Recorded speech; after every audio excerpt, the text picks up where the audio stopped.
Dear student, good afternoon. स्वागत है आप सभी का मेरे यूट्यूब चैनल प्रतियोगिता संसार में। आज का हमारा अध्ययन विषय है सीटेट और इसमें हम अध्ययन करेंगे child development in pedology MCQ part 1। तो चलिए आज का क्लास स्टार्ट करते हैं। हमारा फर्स्ट क्वेश्चन है, आरटीई एक्ट 2009 के अनुसार प्राथमिक विद्यालय में शिक्षकों को प्रति सप्ताह कितने घंटे की योजना बनाकर कार्य करना है। तो ऑप्शन ए दिया है 30 घंटे, ऑप्शन बी दिया है 45 घंटे, ऑप्शन सी दिया है 42 घंटे और ऑप्शन डी दिया है 50 घंटे। तो हमें प्रति सप्ताह जो शिक्षक होते हैं उन्हें कितने घंटे योजना बनाकर कार्य करना होता है। तो इसका आंसर है ऑप्शन बी, 45 घंटे प्रति सप्ताह योजना बना करके कार्य करना होता है प्राथमिक विद्यालय के शिक्षकों को। फिर नेक्स्ट क्वेश्चन है,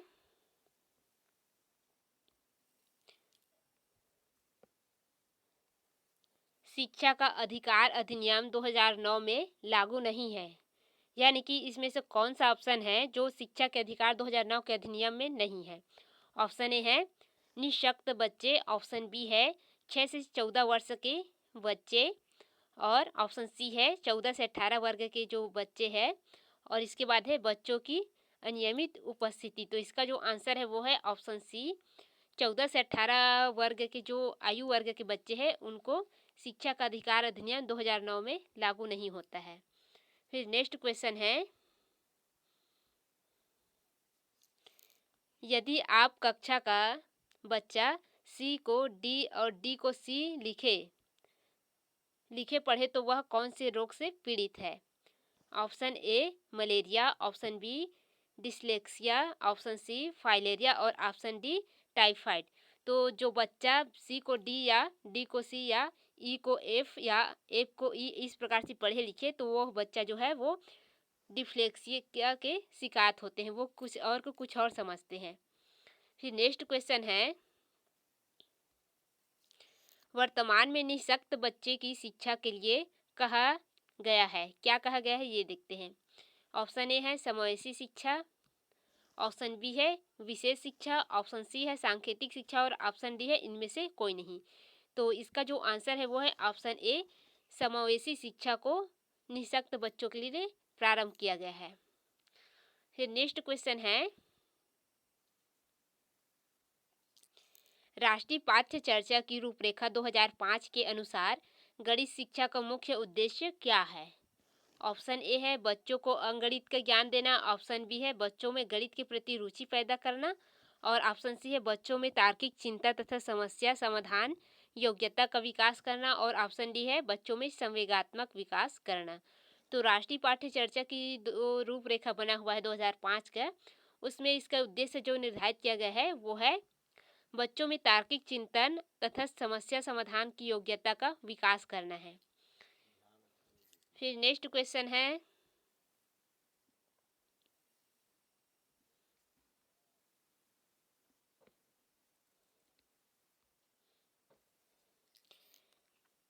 एनसीटीई का पूर्ण रूप क्या है, यानी कि इसका फुल फॉर्म बताना है हमको। National Council of Technical Education, B है National Curriculum of Technical Education, C है National Council of Teacher Education और ऑप्शन डी है National Council for Teacher Education.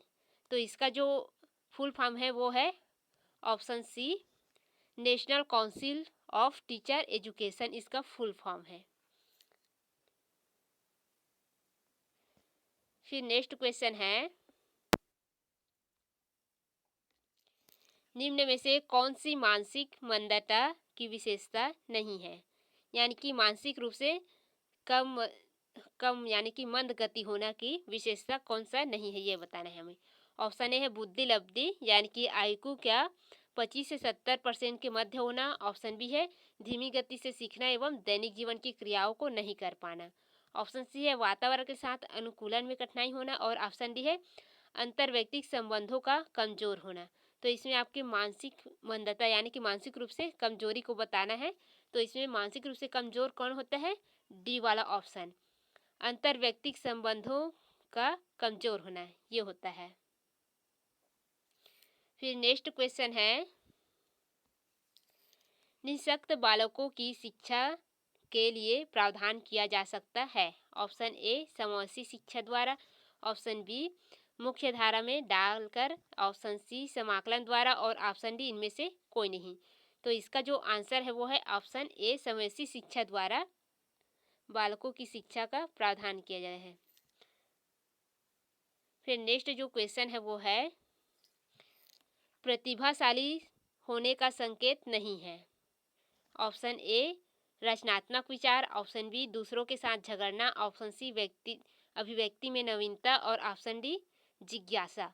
तो जो प्रतिभाशाली होने का संकेत नहीं है, ये पूछा है, संकेत नहीं है, तो इसमें दूसरों से झगड़ा करने की जो प्रवृत्ति होती है वो क्या दर्शाता है, वो निम्न प्रवृत्ति को दर्शाता है। और बाकी जो तीन दिया है रचनात्मक, ये प्रतिभाशाली को दर्शाता है आपके।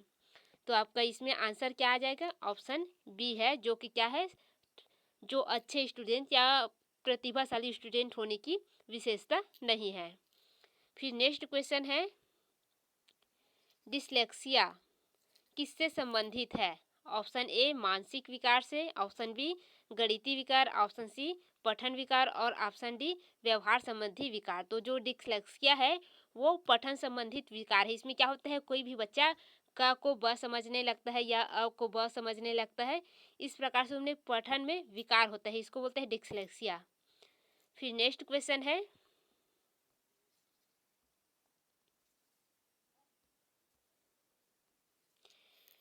विशेष आवश्यकता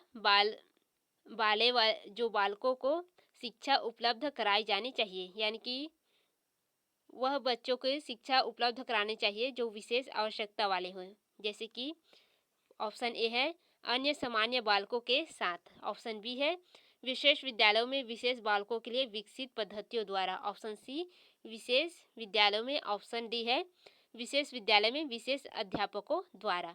तो इसमें विशेष अवस्था के जो बालकें हैं उनको शिक्षा उपलब्ध कराई जानी चाहिए, किसके माध्यम से, अन्य सामान्य बालकों के साथ, ताकि वो भी क्या रहे, सामान्य रूप से प्रवृत्ति हो सके, उसका दूसरे से अलग ना हो, ताकि उसको लगे ना कि मैं इनसे अलग हूँ। इस प्रकार से जो सामान्य बालक है या बालिका है उनके साथ ही उन बच्चों को शिक्षा देनी चाहिए। फिर नेक्स्ट क्वेश्चन है आप देखते हैं कि एक विद्यार्थी बुद्धिमान है।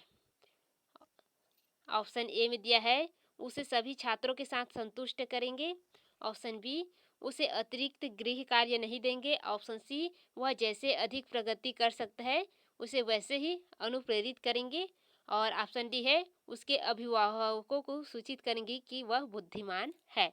तो इसका जो आंसर है वो है ऑप्शन सी, वो जैसे प्रगति कर सकता है उसको वैसे ही क्या देना चाहिए, उसको प्रेरणा दे, उसको क्या करें, उसको प्रोत्साहित करें ताकि उसका विकास और अधिक हो सके। इसके पश्चात है नेक्स्ट क्वेश्चन समस्या के अर्थ को जानने की योग्यता, वातावरण को दोषों और कमियों एवं रिक्तियों के प्रति सजगता, यह विशेषता किनकी है। ऑप्शन ए है प्रतिभाशाली बालकों की, ऑप्शन बी है सामान्य बालकों की, ऑप्शन सी है सृजनशील बालकों की और ऑप्शन डी है इनमें से कोई नहीं। तो समस्या को जानने की योग्यता, वातावरण की दोष, कमी क्या है, उसकी रिक्ति क्या है, इसके प्रति जो ध्यान रखता है वो सृजनशील बालक होता है, सृजनात्मक क्षमता होती है उस बालक में। फिर नेक्स्ट जो क्वेश्चन है वो है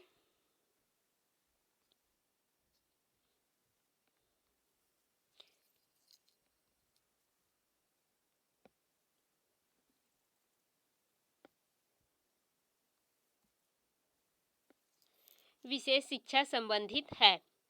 फर्स्ट है मेधावी विद्यार्थी के लिए शिक्षा से, सेकेंड है कब योग्य विद्यार्थियों के लिए शैक्षणिक कार्यक्रम से, और सी है अध्यापकों के लिए प्रशिक्षण कार्य से, और डी है पिछड़ी बुद्धि के विद्यार्थियों के लिए प्रशिक्षण कार्यक्रम से। तो इसका जो आंसर है वो है ऑप्शन बी, जो कब योग्य विद्यार्थी है उनके लिए शैक्षणिक कार्यक्रम से संबंधित है। फिर नेक्स्ट क्वेश्चन है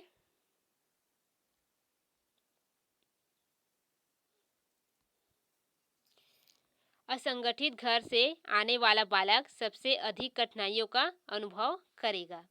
ऑप्शन ए स्वयं पाठ को तैयार करने में, ऑप्शन बी स्वतंत्र अध्ययन करने में, ऑप्शन सी रोजगार के संबंध में और ऑप्शन डी अभ्यास पुस्तिका के संबंध में।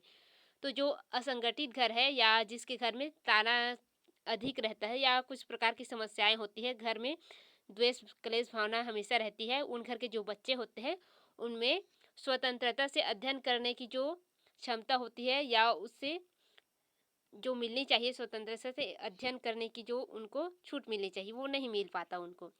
वो हमेशा तनाव में अध्ययन करते हैं, इसलिए वो ज़्यादा ज्ञान ग्रहण नहीं कर पाते या मानसिक समस्याएं उनको झेलनी पड़ती है।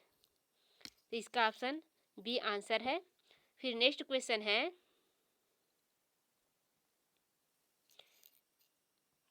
आप अनपढ़ माता पिता के बच्चों को अंग्रेजी सिखाना चाहते हैं। ऑप्शन ए है, आप बच्चों से अंग्रेजी में बात करेंगे। ऑप्शन बी, आप बच्चों को अंग्रेजी में बोलने के लिए मजबूर करेंगे। ऑप्शन सी, आप बच्चों को मातृ भाषा में बोलने से रोकेंगे। और ऑप्शन सी है, आप उसे मातृभाषा की सहायता से अंग्रेजी सिखाने का प्रयास करेंगे। तो कोई भी बच्चा हो, यदि उनके माता पिता अनपढ़ है तो उस बच्चों को सिखाने के लिए हमें पहले उसकी मातृभाषा सिखानी पड़ती है, उसके बाद उसकी मातृभाषा की सहायता से उसको अंग्रेजी सिखाना चाहिए। तो ऑप्शन डी राइट है। इसके पश्चात है नेक्स्ट क्वेश्चन, वह कौन से बाह्य कारक है जो एक बालक को कक्षा में रुचि लेने से रोकता है। ऑप्शन ए है भावना और मनोभाव, और ऑप्शन बी है संस्कृति और प्रशिक्षण, ऑप्शन सी बालक का दृष्टिकोण, और ऑप्शन डी है लक्ष्य और प्रयोजन। तो इसमें बाह्य कारक पूछा गया है, तो ये बाह्य कारक जो है फर्स्ट है ऑप्शन बी, संस्कृति और जो प्रशिक्षण है वो क्या करता है, बालक को कक्षा में रुचि लेने से रोकता है। उसको जिस प्रकार से प्रशिक्षण मिलेगा और जैसी उसकी संस्कृति होगी वो बालक वैसे ही करेगा, ये बाह्य कारक है। और ये सभी बालक का दृष्टिकोण, उसका लक्ष्य प्रयोजन और उसके भावना और मनोभाव, ये क्या है, उसका आंतरिक कारक है बालक का। फिर नेक्स्ट क्वेश्चन है,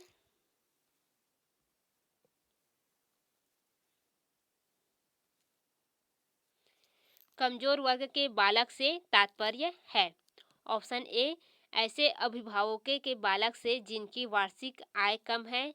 ऑप्शन बी, ऐसे अभिभावकों के बालक से जो वंचित वर्ग में आते हैं। ऑप्शन सी, ऐसे अभिभावकों के बालक से जो गरीब रेखा से नीचे की सीमा में आते हैं। और ऑप्शन डी, ऐसे अभिभावक के बालक से जो सरकार द्वारा निर्धारित न्यूनतम सीमा की वार्षिक आय की सीमा से नीचे वर्ग में आता है। तो कमजोर वर्ग के जो बालक है उसे तात्पर्य है जो सरकार द्वारा निम्न जो न्यूनतम सीमा है निर्धारित की गई है कमजोर वर्ग के लिए, उसके अंतर्गत आते हो उनको रखा गया है। तो इसमें आपका आंसर ऑप्शन डी है, जिसको सरकार ने निर्धारित किया है। इसके पश्चात है नेक्स्ट क्वेश्चन, पिछले बालक ऐसे बच्चे हैं। ऑप्शन ए है, जिनकी सीखने की गति धीमी हो। ऑप्शन बी, जिनकी बुद्धि लब्धि स्तर जो है 80 से 90 के पीछे हो। और ऑप्शन सी है, मानसिक रूप से अस्वस्थ और असमयोजित हो। ऑप्शन डी है, उपयुक्त में से सभी। तो पिछले बालक यानी कि इसमें बोला गया है कि जो कमज़ोर बच्चे हैं उनको पूछा गया है। तो इसका जो आंसर है वो आंसर डी सभी है, क्योंकि इसमें क्या होता है, जो बच्चे पिछड़े स्तर के होते हैं या उनमें जो ग्रहण करने की क्षमता क्या होती है, कम होती है, ये बताया गया है उसमें। फिर नेक्स्ट है एलेक्सिया है। ये क्या है एलेक्सिया, इसको तो 3-4 बार आ गया इससे संबंधित क्वेश्चन, इसको याद रखेंगे क्योंकि इससे संबंधित बहुत सारे क्वेश्चन आते हैं। ऑप्शन ए है पढ़ने की क्षमता, ऑप्शन बी है सीखने की क्षमता, ऑप्शन सी सीखने लिखने की क्षमता, और ऑप्शन डी सुनने की क्षमता। तो इसमें क्या है, एलेक्सिया एक बीमारी है जिसमें क्या करता है, एक बालक किसी और शब्द को किसी और शब्द के रूप में पढ़ता है। जैसे अ को ब कहेगा, ब को अ कहेगा, क को ख कहेगा और ख को अ कहेगा, इसे कहते हैं एलेक्सिया। तो ये ऑप्शन ए सही है। इसमें क्या है, पढ़ने की क्षमता अक्षमता है इसमें, वो क्या करता है, किसी और शब्द को किसी और शब्द में पढ़ता है। फिर नेक्स्ट क्वेश्चन,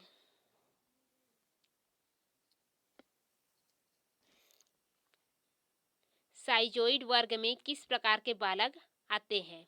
ऑप्शन ए, मोटे स्वस्थ लंबे शरीर वाले। ऑप्शन बी, प्रतिभाशाली व प्रखर बुद्धि वाले। ऑप्शन सी, दुबले पतले तथा लंबे शरीर वाले। ऑप्शन डी, प्रतिभाशाली बालक। तो जो साइजोइड वर्ग में प्रतिभाशाली जो बालक होते हैं वो आते हैं। इसके पश्चात है नेक्स्ट क्वेश्चन, विशिष्ट बालकों के अंतर्गत निम्न में से कौन सा बालक आता है? ऑप्शन ए पिछड़ा बालक, ऑप्शन बी प्रतिभाशाली बालक और ऑप्शन डी है बुद्धि बालक और ऑप्शन डी है इनमें से कोई नहीं, सॉरी ये सभी आएगा इसमें। तो इसका जो आंसर है वो है विशिष्ट बालकों में पिछड़ा बालक, प्रतिभाशाली बालक और बुद्धि बालक, बुद्धिमान बालक, ये सभी इसके अंतर्गत सम्मिलित है। फिर नेक्स्ट क्वेश्चन है, अपराधी बालक कौन है या किसे कहा जाता है? ऑप्शन ए जो असामाजिक कार्य करता है, ऑप्शन बी जो शिक्षा के लिए सिरदर्द होते हैं, ऑप्शन सी जो कक्षा में अव्वल आते हैं और ऑप्शन डी जो समाज में रहना पसंद नहीं करते। तो असामाजिक बालक या अपराधी बालक कौन होते हैं? वो होते हैं असामाजिक कार्य करते हैं, यानी कि जो गलत कार्य करते हैं वो क्या होते हैं? अपराधी बालक होते हैं। फिर नेक्स्ट जो क्वेश्चन है वो है, शारीरिक रूप से अक्षम बच्चों को सामान्यतः होता है, क्या होता है ये पूछा गया है। Option A dyscalculia, option B dyslexia और ऑप्शन सी डिस्ग्राफिया और ऑप्शन डी डिस्थीमिया। तो इसका जो आंसर वो है डिस्ग्राफिया। जो शारीरिक रूप से अक्षम बच्चे होते हैं, अस्वस्थ बच्चे होते हैं, उनको डिस्ग्राफिया होता है। फिर नेक्स्ट क्वेश्चन है, प्रतिभाशाली विद्यार्थी, ऑप्शन ए स्वभाव से अंतर्मुखी होते हैं, ऑप्शन बी अपनी आवश्यकताओं को दृढ़तापूर्वक कह नहीं पाते, ऑप्शन सी अपने निर्णय में आत्मनिर्भर होते हैं और ऑप्शन डी है शिक्षकों से स्वतंत्र होते हैं। तो जो प्रतिभाशाली विद्यार्थी होते हैं वो क्या करते हैं? अपने निर्णय में आत्मनिर्भर होते हैं, यानी कि वह स्वयं अपना निर्णय ले सकते हैं या लेने की क्षमता होती है। तो ऑप्शन सी इसका आंसर है। इसके पश्चात है नेक्स्ट क्वेश्चन,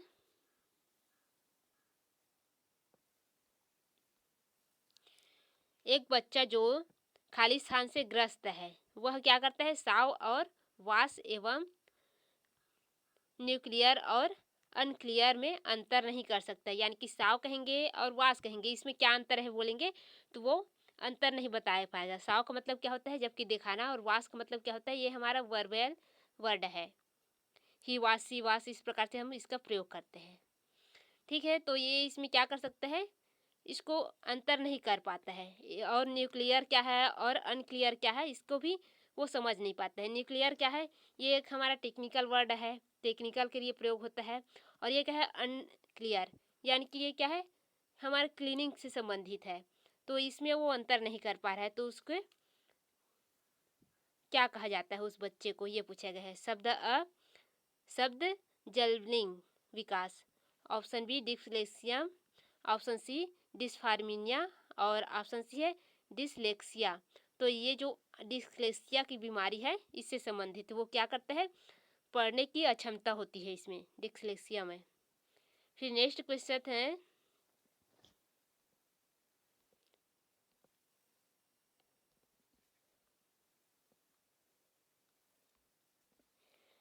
एक शिक्षिका की कक्षा में कुछ शारीरिक विकलांगता वाले बच्चे हैं, निम्नलिखित में से उनके लिए क्या कहना सबसे उचित होगा? ऑप्शन ए पोलियोग्रस्त बच्चे अब एक गाना प्रस्तुत करेंगे, ऑप्शन बी पहिया कुर्सी वाले बच्चे हाल में जाने के लिए अपने समय के साथ ही बच्चों से मदद ले सकते हैं, ऑप्शन सी शारीरिक रूप से असुविधाग्रस्त बच्चे कक्षा में ही कोई वैकल्पिक गतिविधि कर सकते हैं और ऑप्शन डी है मोहन खेल के मैदान में जाने के लिए अपनी बैसाखी का प्रयोग नहीं करते। तो इसका जो आंसर है वो है कक्षा के शिक्षिका क्या कर सकते हैं? कुछ शारीरिक विकलांगता वाले बच्चे हैं उनको कह सकते हैं, यानी कि उचित, सबसे उचित क्या होगा? तो एक शिक्षिका को किसी भी बच्चे को अलग प्रकार से न पुकारे जिससे उनके हीन भावना या अगले जो अन्य बच्चे हैं उनसे कुछ अलग महसूस हो उनको। तो सबसे बेस्ट है इसमें शारीरिक रूप से असुविधाग्रस्त बच्चे, इसमें सभी आ जाते हैं, चाहे पोलियोग्रस्त हो या डिस्लेक्सिया वगैरह की बीमारी से ग्रसित बच्चे हो, वे सभी इसमें सम्मिलित हो जाएंगे। तो ऑप्शन सी आपका राइट है, बाकी सब क्या है? ये उनमें हीन भावना लेके आता है। फिर नेक्स्ट क्वेश्चन है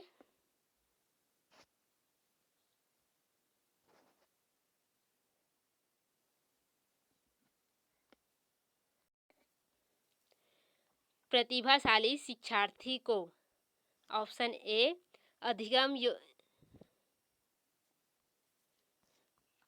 योग्य नहीं कर सकते। ऑप्शन बी ऐसे सहयोग की आवश्यकता होती है जो सामान्य विद्यालयों द्वारा उपलब्ध नहीं कराए जाते। ऑप्शन सी शिक्षक के बिना अपने अध्ययन को व्यवस्थित कर लेते हैं। और ऑप्शन डी है अन्य शिक्षार्थियों के लिए अच्छे मॉडल बन सकते हैं। तो जो प्रतिभाशाली विद्यार्थी होते हैं या शिक्षार्थी होते हैं उसमें क्या होनी चाहिए, ऐसे सहयोग की आवश्यकता होती है उनको जो सामान्य विद्यालयों में उनको प्राप्त नहीं होता है या उपलब्ध नहीं कराए जाते ये। फिर नेक्स्ट क्वेश्चन है